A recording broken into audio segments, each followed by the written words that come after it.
responsible to each other in village. And if we can get back to that principle and really helping each other pay it forward, then that's where we need to be. And when I say black and brown people, I mean my indigenous brothers and sisters too. Right? Right? Okay, we're gonna move right into our next activity, but please give it up for Mikeya Griffin from Rondo Community Land Trust, Roberto and Riva from Victory United for Justice. Thank you so much. Okay, take it away. Okay, so we are coming close to the end of what we came here to do today. We are going to modify how we were going to end this. We want to make sure that we give a little bit of space, intentional space, to connect to some of the things that we've been talking about and thinking about, and work that WSCO is currently doing and or imagining and or building. And so we're going to give some space for folks from the different WSCO action circles to come up and tell you a little bit about what each of those circles is doing, and what ways that you can connect. And then from there, because in thinking about community care, we want to make sure that we're out of this space on time, because of considerations with not just staff who have been working today, but also staff from the building. And we want to make sure that everyone can get out of the building in a timely way that works for their lives. So we'll have folks from the action circles come up to tell you about what the action circles are working on and thinking about, some ways that you can connect. And then we were going to do another activity where we grouped up and worked on the story of Baker Lots, which is something that WSCO is working on. But what we will do instead is you'll get a little bit of information about it from these lovely setups. So if you look around the room, you'll see Post-its up, and they give a little bit of information about what that project has been about. And there's one additional one outside as well. And they're in these different areas that correspond with the action circles that you're going to hear about. So as we're packing up and saying our goodbyes and talking to these new folks that we just learned all their stories and all of that, I would like you to maybe take a look at, in one of the areas that seems interesting to you, read what is on the Post-its, and if you have some time and space, maybe offer some ideas about what we could do. Doesn't need to be perfect, just you're welcome to add what comes to your mind. And these are just things that will help us in our considerations and thinking about what's next. Does that sound okay? Yeah. Awesome. Thank you so much. So, Action Circle folks, if y'all can come up, and then we'll just pass the mic across so you can talk about, what your circle is doing. And then if there are any announcements and housekeeping, we'll do that. And then after that, let's check out the different Post-its that are up as we're gathering and getting ourselves out the door, and leave your thoughts and ideas. Okay. Yeah, please all stand up here together. All right, so my name is Ellie Leonard-Smith. I use she, her pronouns, and I'm an organizer with the Health and Environmental Justice Circle. Has everyone here heard of environmental justice? Yeah, something we've been talking about for a little while. So it's kind of equal protection from environmental harm, like air pollution, water pollution, and then also equal access to environmental goods, right? Being in beautiful spaces, eating fresh food. So we've worked on different things as they come up in the community. Right now, something that's on our minds is the incinerator expansion, and so we really wanted to learn, what does it mean for this to be expanding? How is that going to impact our health? And we'll be touring the incinerator this coming Friday afternoon. So if anyone wants to join us for that, today's the last day to sign up. So come find me or look on the website. You can just be a part of the decision-making process of what's happening in our neighborhood. That's the other part of environmental justice, is having a say in what's coming here the other part of our work right now is around food justice. So we have this coalition of organizations and individuals on the west side who are coming together. We call it Growing Resilience on the west side. And we're doing a lot of work around food sovereignty, access to healthy food, getting our hands in the dirt, and then also along the way building connections so that we are more resilient no matter what happens, no matter what's coming down the pipeline with climate change and that kind of stuff. We know each other, we work together, we've eaten together, and we're building joy in that way. So those are a couple of the things that are happening right now in health and environmental justice. And if you ever have ideas of other things you think we need to be addressing, you can always come to our action circle meetings. Thanks,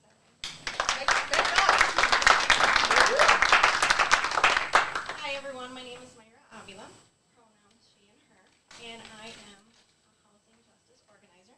I am a renter, and right now I am standing in solidarity with renters here in the West Side. We are getting together, we are forming, we have a tenant union in the West Side for renters. So we are right now, if you're a renter in the West Side and you want to come to our meetings every second of the Wednesday and every fourth Wednesday, we are meeting at WSCO's office to talk about how we can unite in different buildings, organize different buildings that are having these issues, and what is it that we can do, what will work for them, and how we can support as a community. So, but the issues that they're facing, to tell them, like Roberto said, enough is enough. So that's what we're doing. So if you want to go ahead and get involved, and if you are a renter, I highly encourage you to come and be part of us here at the WSCO's office the second Wednesday of the month and the fourth Wednesday of the month from 6 o'clock to 7:30 at the WSCO office. And there's childcare. Yes.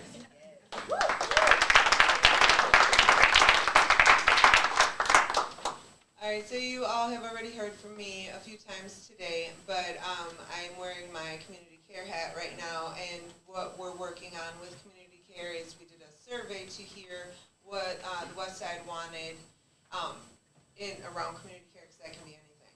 So what we heard was beautification, the art that goes up, what the place looks like visually, murals, things like that. The other thing was folks wanted connection with their neighbors, to get to know their neighbors and to build that kind of community of people that you know. We've heard some of those stories of us all growing up and having accountability to neighbors. Where is it? Somewhere.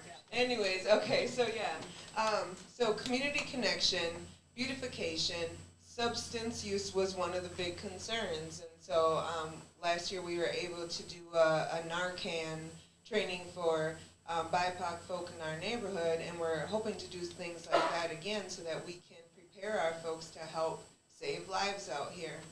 And it's super important, this next part to me, this violence prevention that we were working on. We were trying to figure out what that's going to look like in addressing the violence as it's been, the uptick in violence that's happening in our community.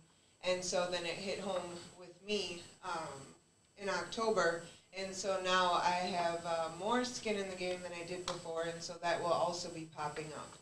But another part is also what the community called MEEPS. So MEEPS is mental, emotional, physical, and spiritual well-being. And so that is such a huge and important part of community care too. So that's what community care is, and that's what we're going to be launching, and it has taken a back burner up until now, but we are going to go full force with that one. Thank you, Katrina. My name's Kai Anderson, and I work within equitable development. I would say land use and equitable development. And I just want to start off and say, we don't have equitable development without housing justice, without health and environmental justice, and community care for each other. So within equitable development, the first thing we're trying to do is, like Roberto and Mikeya said, we already know about land use. We already know about planning, good, bad, the ugly. We already know about displacement and all those things, but we often don't have access. We're not always at the table. And so that is first and foremost what we want to do.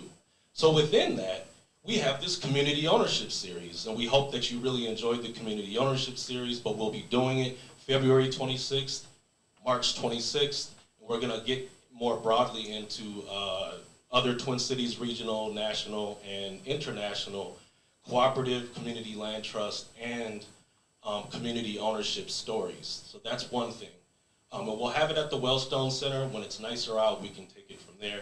The other thing we're doing is we're revisioning, and we are going to launch now a new scorecard team. So if you've heard of the Equitable Development Scorecard, it's put together to hold development accountable to our community vision together, stewards of this place. And we want to be very specific that this here is for Black and brown folks, queer folks, women, immigrants, people living with disabilities, people who are most marginalized. We want to be more involved in land use and to share our stories. Other than that, we have Research and Action is a collaborative that we're doing to do a very important research on the West Side Flats mass displacement. Research and Action is a Black queer-led research organization led by Dr. Brittany Lewis, if you've heard of Dr. Brittany Lewis.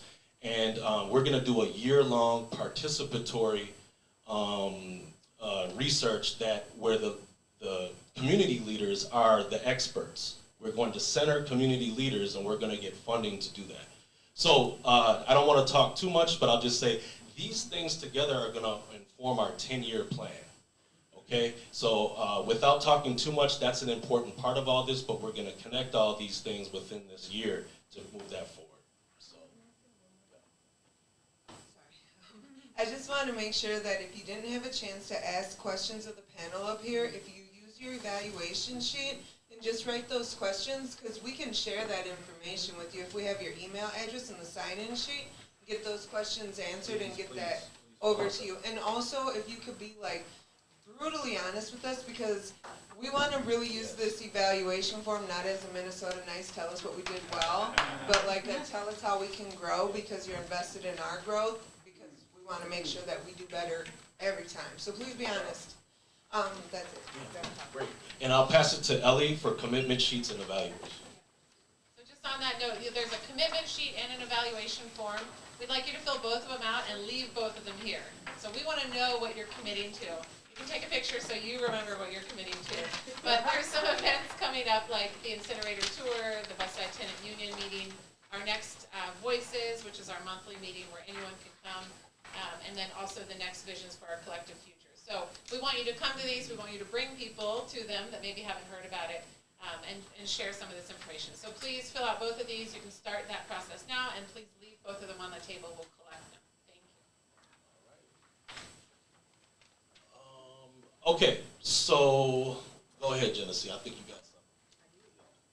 Hi. Okay, so as Ellie just said, please take this time to fill out your evaluation form and commitment sheets.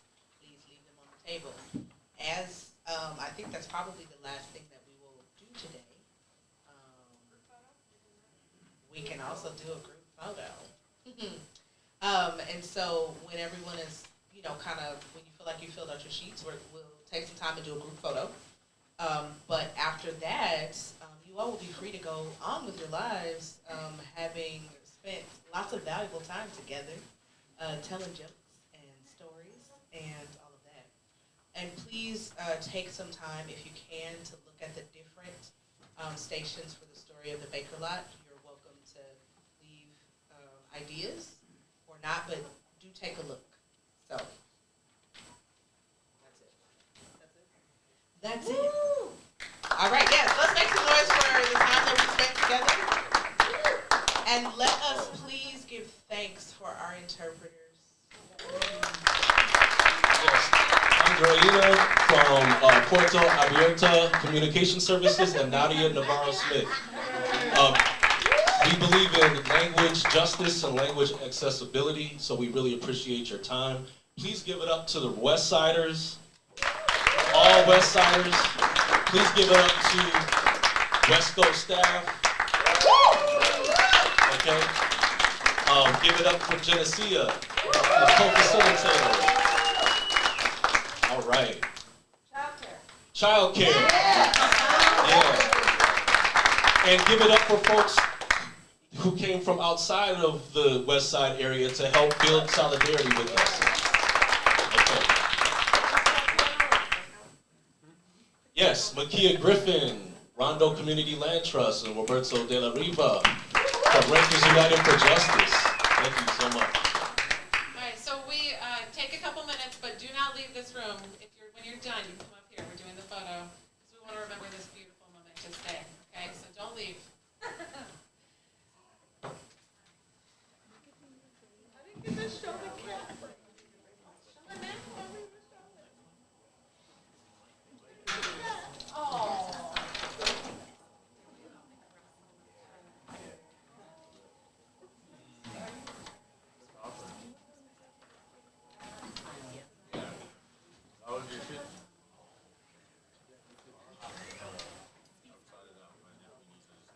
Other things while you're writing your evaluations. Please take food home with you, because the more things that you take, the less things that people have to cart home. And we want you to be well fed. It goes back to the if I'm eating, you're eating. Please take things with you.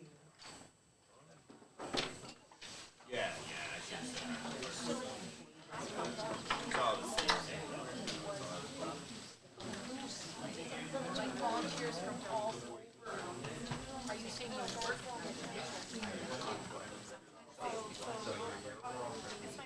Okay. We'll talk soon.